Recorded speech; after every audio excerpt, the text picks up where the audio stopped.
Hola jóvenes, buenas noches. Hoy vamos a continuar con el tema de embriología del sistema tegumentario. De la clase pasada ya deben de tener ciertas nociones y algunos términos que ya conocemos. Recuerden que el sistema tegumentario está constituido por la piel, sus anexos, las glándulas mamarias y los dientes. Sus funciones son básicamente de protección porque delimitan lo que es el organismo vivo con el medio externo. Hay dos orígenes embrionarios diferentes, uno para la epidermis y otro para la dermis. En general, la epidermis deriva del ectodermo superficial, mientras que la dermis deriva del mesodermo lateral. La epidermis, como habíamos visto, tiene un tipo de tejido que se conoce como epitelial plano estratificado. Recordando que la epidermis va a tener 4 capas que de la más profunda a la más superficial sería el estrato basal o germinativo, el espinoso, el granuloso y el córneo. Y cuando hablamos de piel gruesa, entre los últimos dos tenemos el estrato lúcido. La dermis, en cambio, es epitelio conectivo y tiene la característica que ahí se insertan los folículos pilosos, las glándulas sebáceas y las glándulas sudoríparas. Ahí se caracteriza porque hay 2 capas, la papilar, que es la más pegada a la epidermis, y la reticular, que es la más profunda. En el desarrollo estructural y diferenciación de la piel, recordemos que después de la gastrulación, del ectodermo superficial hay cierto, como que les había comentado, migración de células. Porque recuerden que en la epidermis hay 4 tipos de células diferentes. Por ejemplo, las de Langerhans, recuerden que viene de la médula ósea.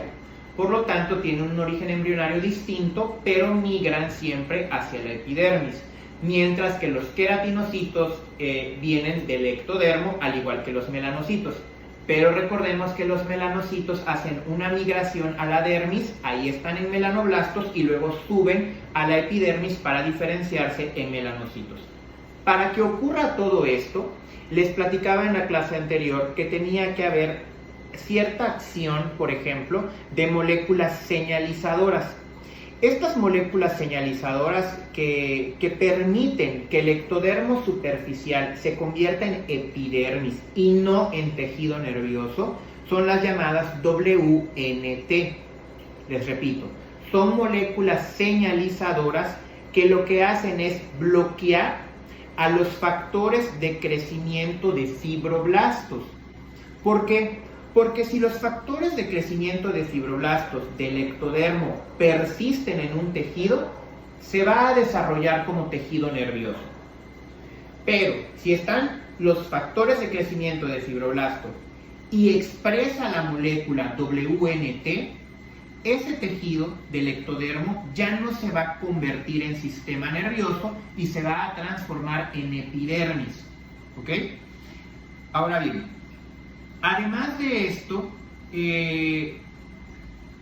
se tienen que expresar en este tejido no neural, es decir, el ectodermo, como les digo, tiene 2 vías. La neural, donde se expresa el factor de crecimiento de fibroblastos, y la no neural, donde también hay factor de crecimiento de fibroblastos, pero se bloquean por la WNT. Este ectodermo no neural, a su vez, tiene que expresar las llamadas proteínas morfogénicas óseas, que se conocen con las siglas BMP. Es decir, tiene que haber el bloqueo de la WNT más la expresión de las proteínas morfogénicas óseas o BMP para que ese tejido se pueda convertir en epidermis. Ahora bien, habíamos visto que alrededor de la 7ª semana ya se puede diferenciar en el ectodermo, que ya se va a transformar en epidermis, una capa basal. Esa capa basal es la que tiene gran actividad mitótica y va a producir células hijas, porque la capa basal son las células madre. Alrededor de la 10ª semana, la misma capa basal va a producir una capa superior que se conoce como peridermo.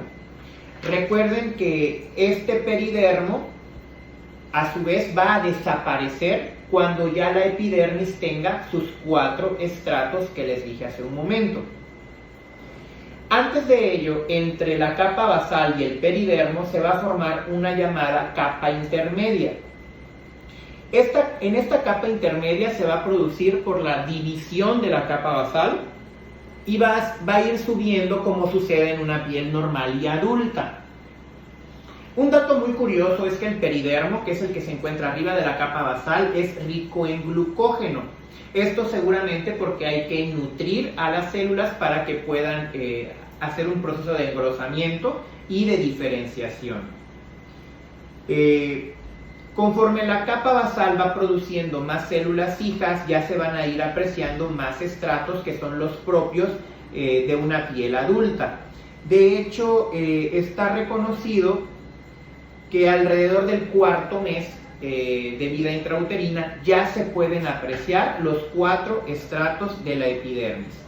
Recuerden que cuando ya están esos 4 estratos desaparece el peridermo, pero todas esas células que sufrieron apoptosis más el sebo que ya están produciendo las glándulas sebáceas van a formar la vernix caseosa. Que recuerden que casio viene de queso y vernix, que es la cubierta, es esa parte como blanquecina con la que nace el bebé, que lo que hace es proteger la piel del feto del líquido amniótico que para estas alturas ya debe de tener orina. En esta parte en que las células madre localizadas en la capa basal se van dividiendo, estas células del peridermo y de la capa intermedia se conocen como células transitoriamente amplificadas, porque estas tienen que tener cierta característica. Recuerden que vimos que existen uniones celulares dentro de los estratos de la epidermis y entre la epidermis y la dermis. En los hemidesmosomas existen integrinas. Estas integrinas deben de desaparecer y en el caso de los desmosomas existen caderinas. Estas caderinas también deben de ser destruidas para que la misma epidermis pueda tener una diferenciación. ¿Ok? ¿Qué quiere decir? Que desde la epidermis primitiva, cuando solo tenemos la capa basal, ya existen uniones celulares, las mismas que vemos en una piel adulta, hemidesmosomas y desmosomas. Entonces, a los hemidesmosomas se desaparecen o se destruyen las integrinas y de los desmosomas desaparecen las caderinas para que se pueda proliferar. Lo mismo sucede durante el desarrollo de la epidermis con las llamadas citoqueratinas. Las citoqueratinas son marcadores de diferenciación. Tenemos la tipo K5 y K14. Estas están presentes en la semana 8. Mientras que la K1 y la K10 ya las puedo apreciar entre la semana 9 y 10. Hay unas citoqueratinas que son las llamadas K8 y K19 que solo están en la etapa fetal, pero ya no están presentes en la etapa adulta. Recuerden que hay ciertas características que tiene que tener la piel del feto que no son necesarias en la vida adulta. Por eso es que hay algunas citoqueratinas que tienen que estar en el feto, pero ya no van a aparecer después del nacimiento. Y existe un factor de transcripción que algunos sugieren que es un factor clave en el desarrollo de la piel. Este factor de transcripción se conoce como P63. Cuando hay alteraciones en este factor de transcripción, existen una serie de anomalías congénitas o un grupo de enfermedades congénitas que afectan el desarrollo de estructuras ectodérmicas. Recuerden que estructuras ectodérmicas van a ser derivadas de la piel o del tejido nervioso. Y principalmente en la epidermis, las uñas, el pelo, las glándulas sudoríparas ecrinas y los dientes. ¿Ok? Entonces, no lo olviden, cuando hay alteraciones en el factor de transcripción P63, se asocia a un gran número de displasias ectodérmicas. Esto es solo para la clase de hoy. Recuerden que vamos a seguir teniendo otros videos para que no sea tanto el tema, pero me van a tener que entregar un resumen del video que están escuchando. ¿De acuerdo? Nos vemos en la próxima clase.